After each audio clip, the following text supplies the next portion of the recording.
Good morning, everybody. I'm Lydia Frass with the Office of Undergraduate Studies here in the College of Arts and Sciences, and we're pleased you could join us for actually our 6th annual Gamecock Teaching Days. We'll actually be recording today's session so that we could share it out afterwards for you and anybody else that might not have been able to join us.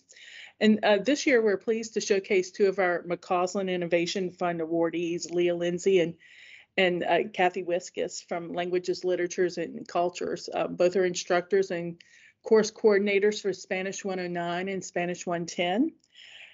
And they both teach multiple section courses, and 109 and 110 are two courses that are heavily coordinated and have multiple instructors teaching multiple sections. And so we need some great organization and great outreach efforts for that. In this session, they're going to share how they've revised 109 and 110 in this past year and how they actually migrated it to Blackboard Ultra Course View, which as a university we're moving to in the fall. So hopefully we can learn a few tips from them and also see what their courses look like to generate some ideas. They're also going to share some applications for instructors and students as well. Okay, so I'm going to give you a little history behind the two courses. That Spanish 109 is intended for true beginners or for students who perhaps have not studied Spanish for several years. And it used to be that we offered Spanish 109 in the fall and Spanish 110 in the spring. So we would alternate them. And we had one coordinator for both courses, and we only offered the face-to-face option. And then we started to offer online actually before COVID for our nursing students who needed to complete their foreign language requirement. So the online course for Spanish 109 and 110, we had designed it originally with Blackboard Original. And the number of people who taught it at the time, it was pretty much me and Leah and Nina Moreno. And back in the day when we would do this, we would all get together in the computer lab before we would actually launch it and copy it out, because it was so nerve-wracking. Because once you've copied out all your multiple sections, if there's a mistake, you have to go and fix it for every single individual section. So now we have we offer 109 and 110 both semesters. It got to the point where with the online and the face-to-face and offering both face-to-face and online 109 and 110 every semester, we needed to divide up the coordination. So Leah now coordinates Spanish 1. Okay, so I'm going to give you a little history behind the two courses. That Spanish 109 is intended for true beginners or for students who perhaps have not studied Spanish for several years. And it used to be that we offered Spanish 109 in the fall and Spanish 110 in the spring. So we would alternate them. And we had one coordinator for both courses, and we only offered the face-to-face option. And then we started to offer online actually before COVID for our nursing students who needed to complete their foreign language requirement. So the online course for Spanish 109 and 110, we had designed it originally with Blackboard Original. And the number of people who taught it at the time, it was pretty much me and Leah and Nina Moreno. And back in the day when we would do this, we would all get together in the computer lab before we would actually launch it and copy it out, because it was so nerve-wracking. Because once you've copied out all your multiple sections, if there's a mistake, you have to go and fix it for every single individual section. So now we have we offer 109 and 110 both semesters.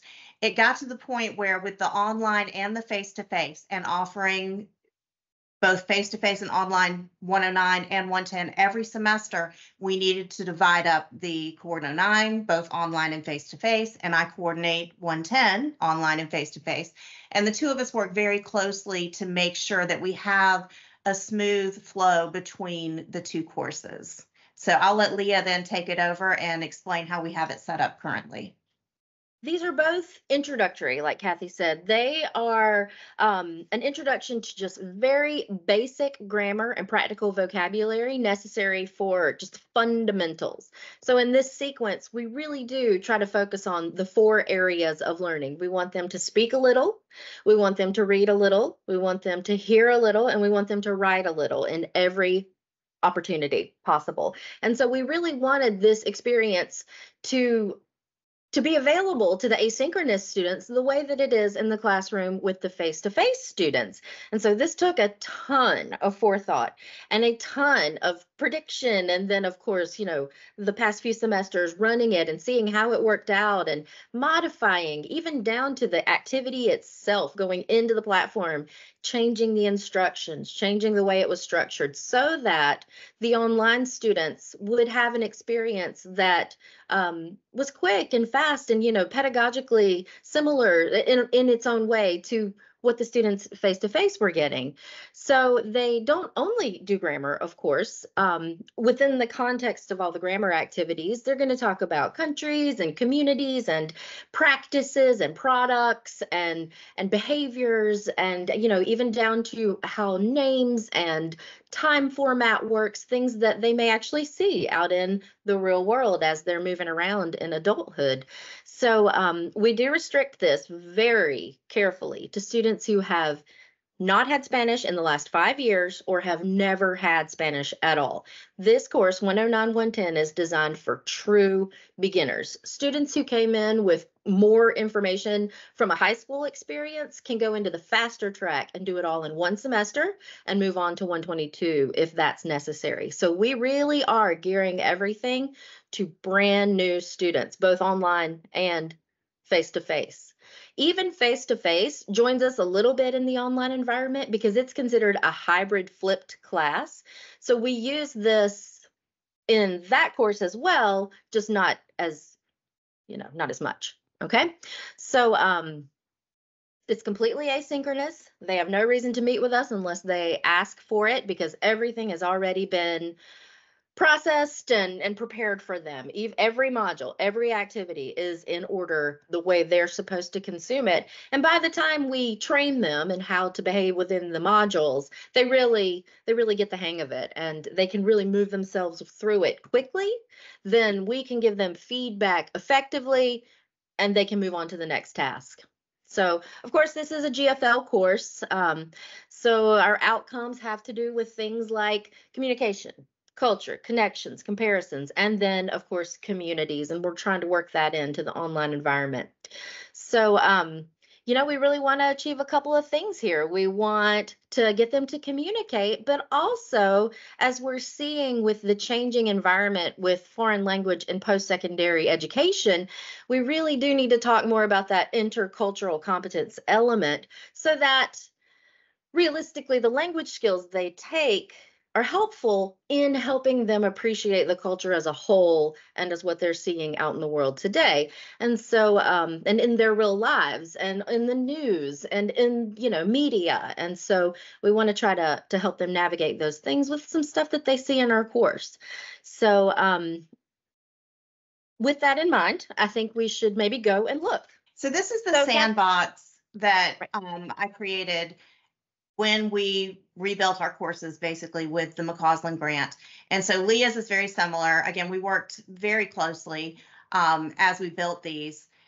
So we have here hidden from the students instructor resources, which the instructors can go in there, and we're constantly revising this, building on it, adding new things so that instructors can quickly go and find an answer to the question that they might have. So how am I going to grade this? Where am I going to view that? They'll find that in here. We have an English grammar review posted here at the top. These are optional activities. So let's say that, my daughter in the 4th grade learned direct objects and direct object pronouns. And by the time you get to college, you might have forgotten what a direct object is. So this English grammar review is going to remind them of that, kind of refresh their memory. And so if they're struggling with a particular grammar point, they can come up here and see what the English equivalent is. And then they'll start to make that connection with the Spanish language. So I have all of these built the way that Blackboard Ultra they consider this to be a module, just because visually, I think it's a lot more appealing. It's a lot more streamlined to have everything in modules, even though they're not specifically labeled as modules. So here we have the syllabus, course schedule, and other information. So when we click on that, we can see all of this information in here for the students. And they'll start off with an introductory module, which is really going to kind of get them started. They're going to submit video introductions to meet one another, comment on one another's videos. So they are interacting with one another. We do have, once we've gone through the overview here, I will point out a couple of the things, the problems that we've encountered and the workarounds that we've come up with. So we do have this note in here about turning off pop-up blockers because that was one of the issues. Information on how to contact your professor. We work, the platform that we use is McGraw-Hill, and we have it integrated into Blackboard Ultra. So we actually have two different setups. We have to set up the course in McGraw-Hill, and then we have to integrate it into Blackboard Ultra. So we explain how to set up that account.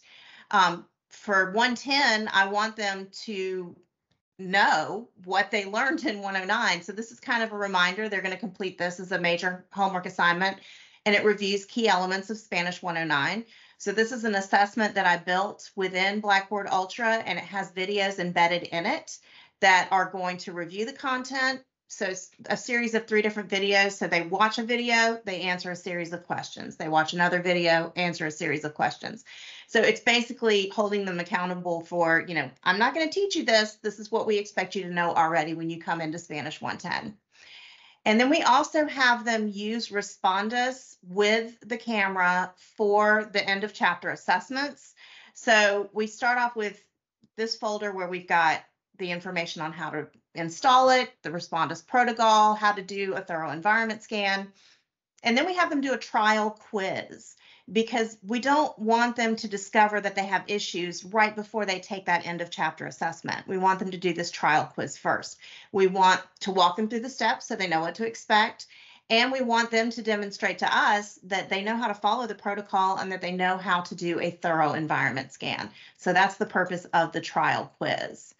So once we get past this, we get into the actual chapters.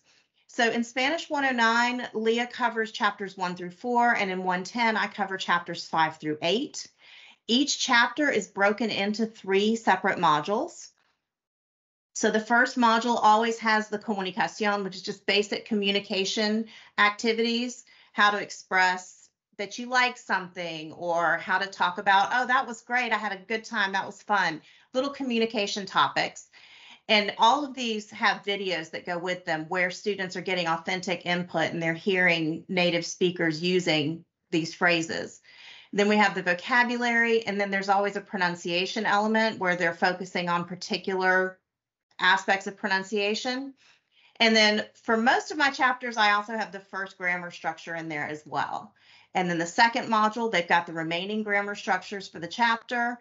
And then the third module, these are the summative activities for the end of the chapter, where it's going to take everything that they've learned and tie it all together with a reading, listening, speaking, and writing activity. And if you get in here, you can see, so this is just a set of activities that exist within Connect, where it's tying all of these points together and also incorporating culture. They have a writing assignment. We have started to build these actually in Blackboard just because it's so much easier to grade and leave feedback, and also easier for the students to find that feedback in Blackboard Ultra. And then we have what I do for each chapter is I have a voice board recording activity so that they're actually interacting with one another. But it's all done asynchronously so that they can leave a post and then they come in, listen to somebody else's post, and respond to it. And then we have the intercultural competence, which is something that they have incorporated with McGraw-Hill's platform, which we love. It's a video series that the students actually do. It's completed in English, but it really makes them think about the importance of learning another language. And this is why you have to have this GFL requirement. And I do think that the students appreciate it a lot more once they kind of realize the why behind it. And then after you get through the 3 modules for each chapter, I have a Más Práctica. So all of these are optional activities, just additional review activities. I have Quizlets that I've built for them. This is a link to the ebook where they've got a summary of all the vocab from the chapter. Adaptive learning assignments. These are like flashcard type activities where it's going to pinpoint what they know and what they don't know. And it's going to help review that content that they need to spend a little additional time on. And again, this is something that exists within McGraw-Hill's platform. So I have it broken down for the vocab and then each individual grammar point so students can focus on what they feel like they need to review.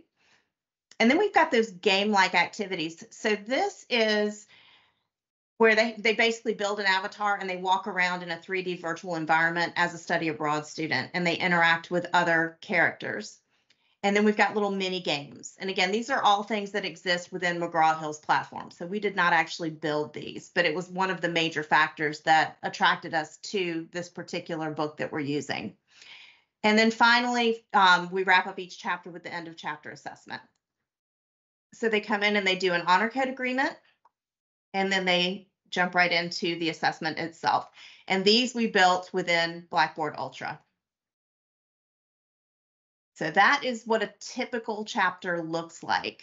So my chapters look exactly the same, and I could show it to you. In the first 4 chapters, there are 4 grammar modules, or 4 grammar estructuras. So I technically have 4 modules per chapter, but it's still timed about the same. It's still laid out just about the same, so that by the time they're finished with 109, my students are onboarded to not just Blackboard Ultra, but to Connect, so that they've learned how to navigate this environment. And when they move on to 110, where the grammar and vocabulary expectations are more, it's tougher. 110 is a tougher course because of what they're learning. The task of navigating this environment is behind them, and they can onboard quickly, they can go to work. But I can tell you, the first 8 weeks living in this classroom is a struggle for some students. And I do have students that drop because they find that they just can't manage this environment, and they can't manage the personal accountability that goes along with being an asynchronous student. You know, you can just show up to class face to face and your teacher will really bring you along even on a day you don't really feel like it. But with this asynchronous environment, that responsibility shifts. And so one of my goals is to make sure that the onboarding process is clear, it makes sense, and when they move on to 110, they know what's coming and they know how to get in there and get to work.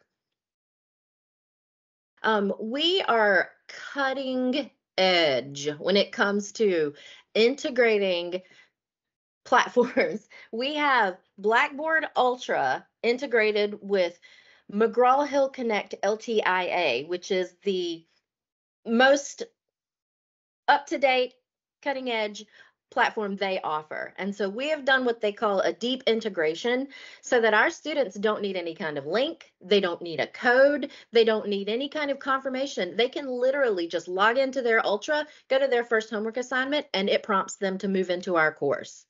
And so it's seamless, but they sometimes make a little work out of it. They'll ask, where's the code? Where's the link? And we try to tell them it's deeply integrated. Just go click on a homework assignment. And until they'll do it, they don't believe us. Therein begins the problems, day 1.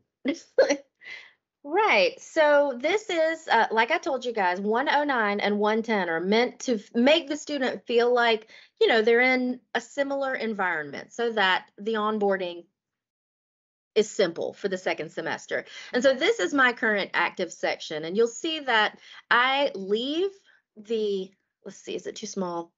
Sometimes I like it to be really small. I leave the stuff like those important documents at the top, the syllabus, the schedule, that, so they can always find it right away. I have a little instruction here about where to find the vocab list because I put them into PDF form and make them available for them. But Kathy does it too. It's in her section. She showed it to you. And then as we're working through the semester, I actually drag it down. And for me, that's communication to the student that has been processed. We are done with it. You can no longer get credit for that. It is moved to the bottom. All of this is explained in the syllabus. This is where we are now. This is where we need to be focused. And so the dates are readily available for them in a number of places just to make sure they know what's going on in the online environment and they aren't confused. So when it comes time to do the deep integration, and we have copied out what Kathy showed you, the sandbox, into what I'm showing you, which is my individual section, then each instructor, I would have to then come to this plus sign, and you'll see these plus signs all throughout your content area. You can manifest one of these plus signs between each module. They go to the plus sign, and we give them this instruction in video form. We write it down. We get into a Teams meeting. We do it together. We make it available to everybody so that all the instructors can find their way. We go to the content market. This is where we scroll down to through all the different apps that are available to us at USC or through Blackboard, and we instruct them to go to McGraw-Hill Connect LTIA. Every instructor has to do this one time at the beginning of the semester. This brings up a very important screen where they will pair their section, their Blackboard section, with the Connect section that I've already prepared for them. So before anybody goes in over the summer, Kathy and I create a dedicated Connect section to 001, span 109001, and there is a copied Blackboard Ultra section for span 001. This is the point at which the instructor links into both accounts and brings them together so that all the students on both rosters will communicate in their particular course. And so they'll go here and they'll connect and they link it up. And then every so often, if they need to, they can come in and sync individual grades. If there are hiccups in some of the links, which happen because, you know, it's the internet, they can relink particular assignments, but this is usually something we would help them with. And Kathy and I are on call all the time to be the first line of defense for technical issues, because for us, some of them are just part of setup, but not every professor knows that, so we may need to talk them through it. And when something is out of our realm of abilities, we know when to escalate it to either Connect or Blackboard at USC. And so we do kind of serve as a conduit to decide when things need to be escalated and when we can manage it here in-house. Right. So then tonight, when it comes time, so wait, today is Wednesday. What's today? Thursday? What day is it? Wednesday. So they have homework due tonight because the face-to-face classes meet on Tuesday and Thursday. So our asynchronous students also turn in their work by midnight the night before. Everybody works at the same time. So tonight, when they're finished grading their work, or when they're finished doing their work, tomorrow I'll come in and I will go through that same process. I will find McGraw-Hill LTIA. This is the quickest way and the easiest way to make sure you're seeing it in its most up-to-date form with your Blackboard information. I'll go to my section, and here in my section, you'll see I've had some students who I've been after to turn a few things in who have done so. So now I have left Blackboard. I am completely in the McGraw-Hill environment. So I will go in here to grade, and I see that a couple of people have turned in some things late that I asked for, and then the assignments that are due tonight have been started. So then when I'm ready to grade, I'll just come in here to the grading queue, and it'll show me their activities. I grade these in here, and these, for my course, I'm actually going to move most of these over to Blackboard because I really like the Blackboard grading environment better. And I have to tell you guys, it has been extremely easy to just copy and paste all of this right into a create your own Blackboard activity. And if anybody wanted to break off and talk for an hour about this is a whole other realm of discussion where you create activities in Blackboard. And so just taking that, create an assignment, call it instructor graded assignment 4.1 or whatever it's called. And then you create question types that will help them do homework, but also prepare for the test environment. Because if I found anything that freaks them out in the first couple of weeks or first couple of cycles, the first couple of chapters, is what does the test look like? What does it feel like? What do the questions look like? So I think this is really gonna serve two purposes: to get them lots of really good practice in an environment that's easier for the instructor to grade, and prepare them for the testing environment so they know how to gear their brains. First of all, I love Blackboard Ultra. Blackboard Original and I never got along. So when we started to have that heavy online component and when we started to actually have online classes, I relied on Leah a lot for the Blackboard aspect of things, and I would do the Connect aspect of things or the other platform that we used back in the day. With Blackboard Ultra, it's a lot less intimidating, and I love it. What we want them to do, you can see when we get in here. So my modules I have set up as forced sequence because we want them to go through the steps in order. So that means that in order to access this, students first must open this. So this module 1 overview, there's nothing for them to complete. So sometimes they get a little bit confused. Well, what am I supposed to submit?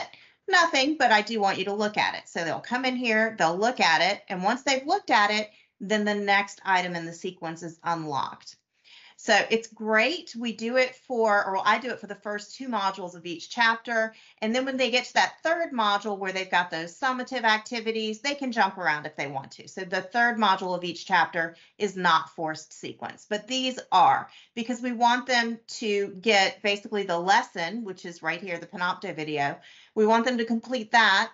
And then if there's an animated grammar video, which is another feature that we really liked about McGraw-Hill, we want them to watch those animated grammar videos before they then do the corresponding homework. So that's why we have the forced sequence set up. But this was a problem for students who were accessing their assignments from the calendar because I don't have due dates on the Panopto videos. This one does now, but if you don't have a due date on it, it's not going to show up on the calendar. So if students were trying to access their homework from the calendar and they were trying to jump from this to this, for example, it wouldn't open this for them because it was locked because we had that forced sequence on there. So that was one of the issues. We wanted to, basically, we just told the students always access your homework from the modules, from the content page in Blackboard. We had students accessing from the calendar and from the grade book, and that was a little bit problematic. We also have students who will just access it directly from McGraw-Hill, from the Connect platform, which we have told them. Are you able to see? Are you seeing Connect right now, Leah? Okay. So I actually have this right here at the top so that when they get in, this is what their student view looks like. Oh, it's logging me out. So when they get in, they see right there at the top, do not access your homework from Connect. You need to be accessing it from Blackboard because there are things that exist in Blackboard that do not exist in Connect. And the Panopto videos are one of them. This is one of my favorite things about Blackboard Ultra. So the student will come in here and watch a video, and we used to have these videos that we had created. We would do PowerPoints, we would convert them to MP4s, and the students would watch them, but we had no way of holding them accountable. Well, the Panopto video allows you to embed quizzes in there. So this is actually their class participation grade for the online classes. We want to know that they're engaging with the material and they're actually basically attending the lesson. So they watch the video, they answer questions within the video, but again, it's a fantastic feature, but we have to train them to let the video play all the way to the end or the grade will not go in the grade book. They will go through and they'll answer all the questions and then they just stop the video. If they don't let the video play all the way to the end, the grade does not post. So that was another major feature that we had to make sure we worked around that. They have to turn off pop-up blockers. They have to make sure they have pop-up blockers turned off in both Blackboard Ultra and in Connect, because if they don't have them turned off here, then when they click on a link to open an activity, it won't work. And then in Connect, if they don't have pop-up blockers turned off, they won't get the audio for the activities there. So we have to make sure that they do that. Trying to think, I mean, we've also had issues with the writing activities. That's something that we've constantly got to be on top of things and the evolving technology. We had a student last semester who submitted for an activity where they were talking about the clothes that they used to wear and using the imperfect. And the answers were things like, I didn't used to wear clothes because I am artificial intelligence. And it was in Spanish. The student had obviously run this through a program and did not know what they were saying, and had basically told, their professor that, hey, look, I used artificial intelligence. So we have to be on top of things like that. And then we also, the translation devices have been a big problem this semester with the writing activities that we have at the end of each chapter. So constantly adapting, this is not something that we've built it and we're done. It evolves every semester throughout the semester. So we keep like a backup master where we're making these changes so that we can then implement those changes the next semester. Although this semester I am actually changing as we go. Just completely redid the final writing activity because we've had so many students obviously plugging things into Google Translate, and it's spitting things back out that are just way too advanced. It's a constant fight to get them to understand. We want you to use the structures and vocabulary we're currently studying. There's a whole world of structures and vocabulary out there, but we want you to master what we're working on right now, and don't go ahead 5 lessons. Don't go ahead 5 chapters. And that has been grounds for us to say you are not following instructions. When you're using things that in this lesson that you won't learn for 2 or 3 chapters, that's not following the instructions. And so it's a different way of thinking about things where they want to kind of put minimal time to get maximal effort, which who doesn't? But we have to teach them your resources matter. Your vocabulary list here that I encourage them to always have available is your source, not ChatGPT, not Google Translate. They will lead you down the wrong path, and you won't get points, and eventually you're going to meet the Office of Academic Integrity. The tests themselves, we do try to follow exactly the same layout as they see in the face-to-face courses, but of course they're doing it online. Every student logs in. All the tests have a course. They have an adaptive release feature where they come, the academic integrity agreement comes available at a certain time. They log in, they agree to all of the good behaviors that we want to see on a test.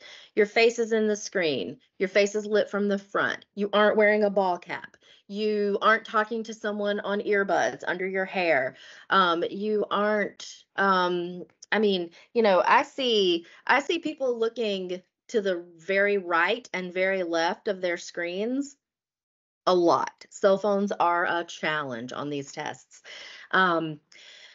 All of these things that we don't want them to do, we make them agree to not do before they can open the test. Once they have agreed and gotten those 8 points and click submit, the test comes alive and they can see the link. They click on the test, or they finish whatever pieces of the logon procedure they need to do, like taking that picture of themselves centered so that it establishes it's, where the AI watches.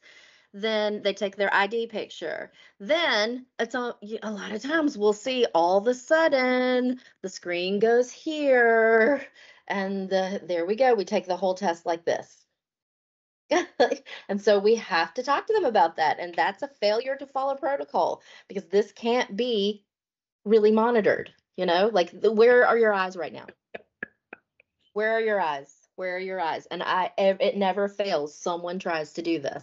And so then we have to ask them, please center your face for the duration of the test. Then they follow a format on the test it's very similar to the face-to-face version, just with attributes that make it easy to grade in the online environment. And then they submit, and we leave them a place at the bottom where they can ask questions, where they can explain interruptions, they can discuss what's on their mind at the very end, so that they can communicate with us while it's fresh in their minds, and they feel like we're there. We are not some lost off in space person who loaded this online and walked away. No, we're literally at the other end of this device waiting for you to submit this test and ask a question as if you raised your hand. And we want them to feel that's our presence in their class.